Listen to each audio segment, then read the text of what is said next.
ಒಂದ್ ನಿಮಿಷ ಈ ವಿಡಿಯೋ ನೋಡಿ. ನನ್ನ ಮಗ ವಿನ್ನರ್ ಆಗ್ಬೇಕಿತ್ತು, ಹನುಮಂತನಲ್ಲಿ ಏನು ಕಾಣಿಸ್ನಿಲ್ಲ. ಇವ್ರು ಹೇಳ್ತಾರೆ ನನ್ನ ಮಗ ಗೆಲ್ಬೇಕಾಗಿತ್ತು, ಹನುಮಂತ ಅಲ್ಲಿ ಏನು ಕಾಣಿಸ್ಲಿಲ್ಲ, ಗೆಲ್ಬಾರ್ದು ಅಂತ. ಅಮ್ಮ ನಾನೊಂದು ಮಾತು ಹೇಳ್ತೀನಮ್ಮ, ನೀವು ಹೇಳಿದ್ರಿ 50 ದಿನದಲ್ಲಿ ಬಂದಿದ್ದಾನೆ, ಹೆಂಗ್ ಗೆಲ್ಸಿದ್ರು ಅಂತ. ಅಮ್ಮ, ಕನ್ನಡ ಬಿಗ್ ಬಾಸ್ ಇತಿಹಾಸದಲ್ಲೇ 5 ಕೋಟಿಗಿನ್ನ ಹೆಚ್ಚು ಓಟ್ ತಗೊಂಡಿರೋಂಥ ಏಕೈಕ ವ್ಯಕ್ತಿ ಅದಾவது ನಮ್ಮ ಹನುಮಂತ ಬಿಟ್ರೆ ಇನ್ಯಾರೂ ಅಲ್ಲ. ಅಮ್ಮ, ನೀನೊಂದು ಮಾತು ಹೇಳಿದ್ರಿ, ನನ್ನ ಮಗ ಗೆಲ್ಬೇಕಾಗಿತ್ತು ಅಂತ. ಹಂಗೆ ಹನುಮಂತನ ತಾಯಿನೂ ಅನ್ಕೊಂಡಿರ್ತಾಳಮ್ಮ ನನ್ನ ಮಗನೂ ಗೆಲ್ಬೇಕು ಅಂತ. ಅಮ್ಮ, ಜನ ಒಪ್ಪಿದಾರಮ್ಮ, ಇನ್ಯಾರು ಬೇರೆ ಒಪ್ಪಿಲ್ಲ.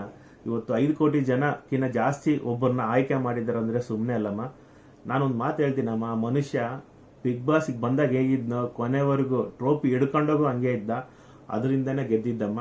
ಅದು ಬಿಟ್ರೆ ಇನ್ಯಾವುದೇ ಇಂದ್ರನೂ ಅಲ್ಲ. ಆದರೆ ಒಂದು ಹೇಳ್ತೀನಮ್ಮ, ನಮ್ಮ ಕನ್ನಡ ಜನತೆ ಏನಿದೆ ಈ ಸಲ ಮಾತ್ರ ಒಳ್ಳೆ ವ್ಯಕ್ತಿನೇ ಗೆಲ್ಸಿದ್ದಾರೆ. ಅಮ್ಮ, ನಿಮ್ಮ ಅಭಿಪ್ರಾಯ ಏನೇ ಇರ್ಬೋದಮ್ಮ, ಗೊತ್ತಿಲ್ಲ. ಹಾಗೆ ನಿಮ್ಗಳ ಅಭಿಪ್ರಾಯ ತಿಳಿಸಿ. ಬಾಯ್.